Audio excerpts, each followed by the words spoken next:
Hello, everyone. Hello. Thank you for being here. Thank you for coming. We know this other things happening in this. Thank you.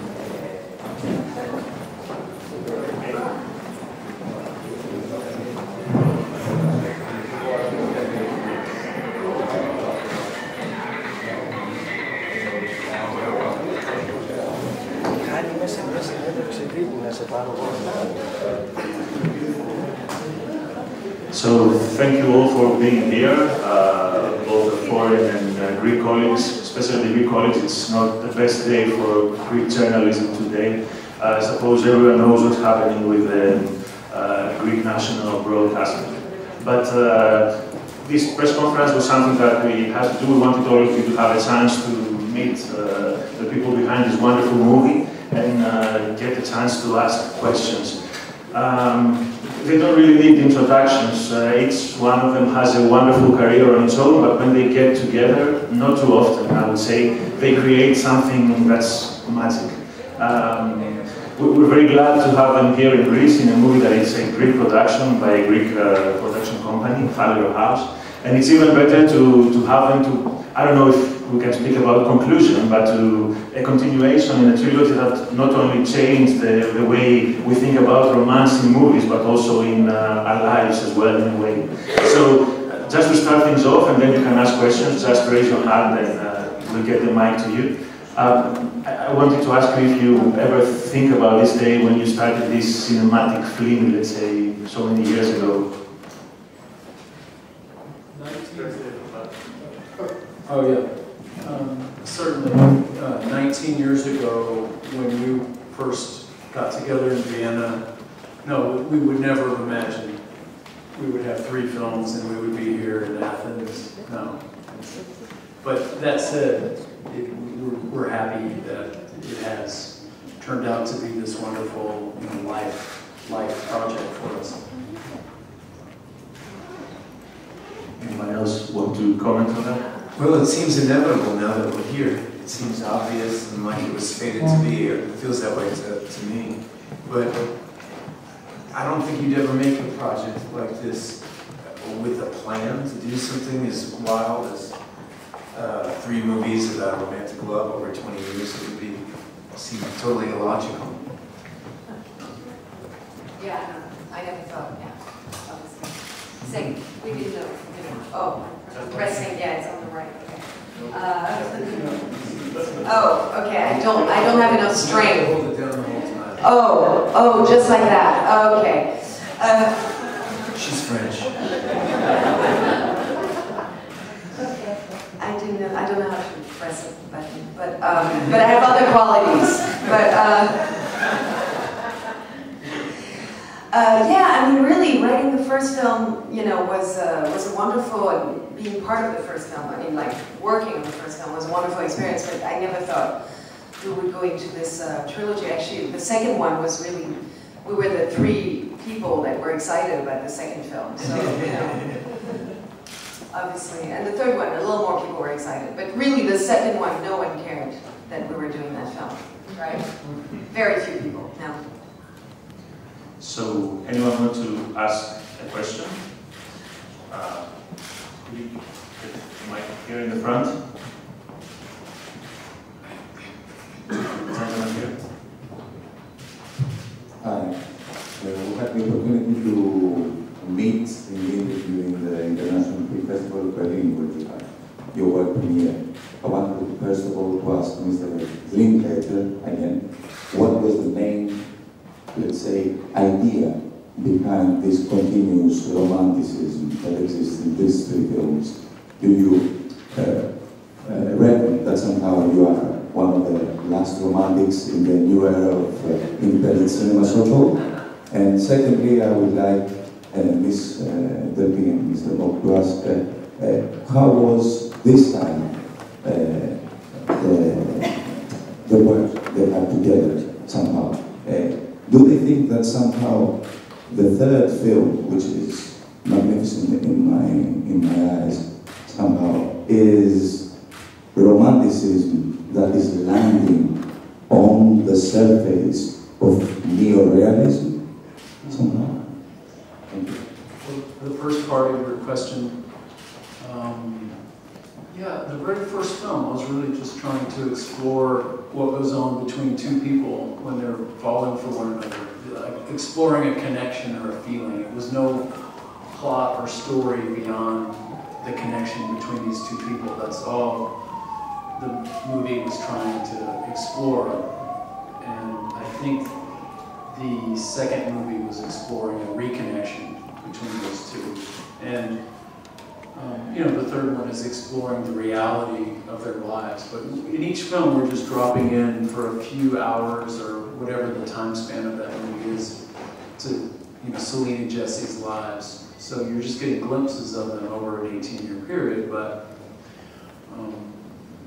that's just the realistic way we want to see that. The audience can kind of bring whatever they want to that, I think.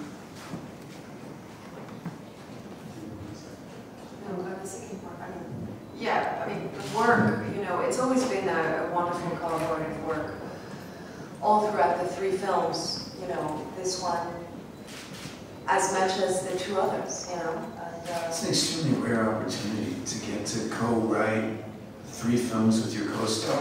I mean, to create these characters. And it's a very strange thing where you don't have to, normally if we were just doing Before Midnight, if that was the only movie that existed, we would have to try to imagine what was it like when they first saw each other. But I can remember that, and so can the audience. I mean, if they've seen the film, that moment, you can see it exists on film. And so we have the subconscious of the characters starts to be huge. It's a real struggle, any acting class starts with writing your character's biography, coming up with, and we're writing this biography of these characters together over 18 years. It's rooted in something, the whole experience.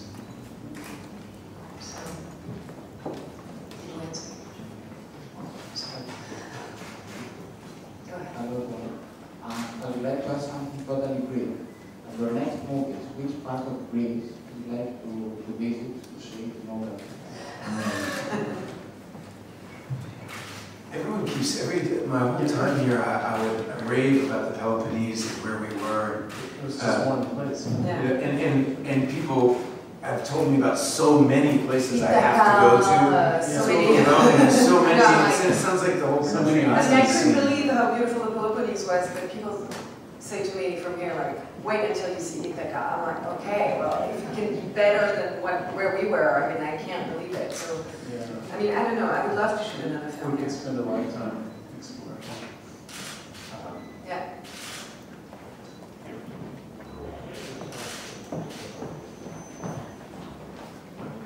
One of the thrills on that same subject, one of the thrills of working here was the Greek crew. I mean, when Richard often says this is a Greek film. We were produced by, our producers were Greek, our cinematographer was Greek, the whole crew was Greek, and they defined the experience for us and informed the film and everything about it. So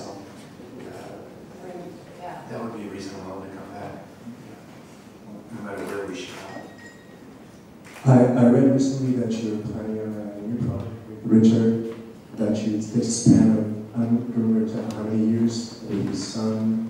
Is that true? This is a film called The 12-Year Project. Rick, do you want to talk about that? Oh yeah, it's nothing we're planning now. We've actually been working on it since 2002. It predates the second 2 of these films, actually. So it's an ongoing project that's coming to its conclusion about aging, about kids growing up and parents, parenting. He's made a short film with, and the first time I acted with him, I think he was 7. But this little boy when he was cast was 6 years old, and now he's 18.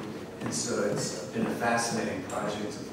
We film and then wait for him to grow up, and film a little bit, and wait for him to grow up. So, but we film every year, unlike these every 9 years. So they do have something to do with time in relation to narrative, I think, storytelling.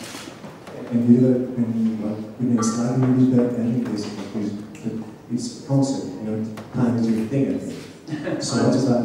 I think time is all of our thing, whether we like it or not. It's what sculpts us as people, as cultures.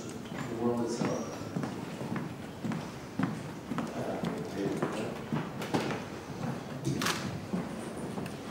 Could you please tell us why Greece was chosen as the location to shoot this film, and also some details about your experiences while shooting the film in Greece, and both the positive and the negative aspects, things that you might not have expected if you would not do it? There was no negative. There was no negatives. It was just, I'm not kidding when we were not just making anything up here. None of us wanted to leave. And when we shot here, we all wanted to stay, and we're so happy to be back. That tells you everything about our We filmed in experience. Paris and Vienna. The reason we're all here slouches themselves. Yeah, most when I film away from where I I live, hated Paris. I'm always looking for the first flight home, but here I wanted to stay. I didn't have kids waiting on me. So, but there were practical concerns. A lot of it was just locations, particularly the writer's house in Kardamili, Patrick Lee Fillmore's house, that my producer, Christos Konstantakopoulos, had access to some locations that would be important for us. So there's practical concerns. The airport, it seemed very accommodating. We thought, I was just meeting really good people who would work on the film. I just felt very supported here. So that's the practical filmmaking level. But I think once Ethan and Julie got here and we all really started talking about it, you find metaphors, I think, with the new, the ancient, and you know, it worked on so many levels for us. And like Ethan just said, that working with the crew, the people were so wonderful. I didn't bring over a DP, I didn't bring over a lot of crew. We got, I mean, it's a kind of an interesting moment. Athena Rahil Sangar is a good friend of mine for a long time, lives here, and she connected us with a lot of people, and it just seems like a good moment in Greek filmmaking, really. There's this kind of new Greek cinema that is getting an international reputation, and it felt kind of wonderful to be a little part of that while we were here with all the people we were working with. So you know, it was all positive. I can't think of. Good to hear that. It was a little hot, but Yeah, in August. Between Definitely 11 and 4. we're used to that. I have a question about all romantic comedies, not only your saga, but why do they have comedies? Romantic comedies are so well acted, like yours. They have a difficult time to get to the big prizes like those ones. What do you think is that? You mean like... We don't often find romantic comedies like yours. People like to give awards and things like that to things that seem important. You know, I've always been allergic to anything that seems important. But One of the things of itself is important. Yeah, you know. well, comedies is, to achieve a good comedy is one of the hardest things. And it's probably the most like, ignored, you know, like anything that's a little dark and twisted and, you know, is a little bit like, you know, revered as quality. It's all this idea that, you know, good creative thing has to be serious, you know. It's the idea of Amadeus farting versus Salieri being serious. You know what I mean? It's like, you know, how can you be a talented person if you're farting in front of the king? You know? And Julie's really talented. No, but it's this idea of like hard work, something that shows that, you know, and comedy looks like, oh, everyone's having a great time. You know what I mean? So it's not worthy of anything. That's the way it is. We're going to take another last question. So, That's it. But we'll be talking about romantic comedy today. Is it actually a romantic comedy or is it something more important than just a romantic comedy? I don't know what genre we're in. I've heard romantic comedy today, but we never really thought of this. I don't know what genre we find ourselves in. We think this film has a lot of humor to it, but it's obviously not built on the structure of so many romantic comedies. It's more of a drama, it's a character study. It's a lot of things, but a little bit of all maybe. But it's a pretty cheap genre, I think, romantic comedy. But still, we're happy to be a subset of that. category? Whenever you talk about any genre, it somehow implies some formula, which is antithetical to what we're trying to do with these films. I mean, most of these screenplays would be kicked out of any decent film school. You know, they just so don't, you know, play by the right rules. You don't do a 30-minute scene in a hotel room. Yeah, that's kind of stand by itself. That's Or kind a of 14-minute film. scene in the car. I mean, it's ridiculous. It was terrible. We always wonder how we get these films made every time. We feel grateful that we get to take these chances. And then people watch them too. It's like really amazing. Even more amazing. And we feel very lucky to be able to watch them and for you to, we hope to keep continuing making them. So thank you very much again for being here. Thank you. Thank you.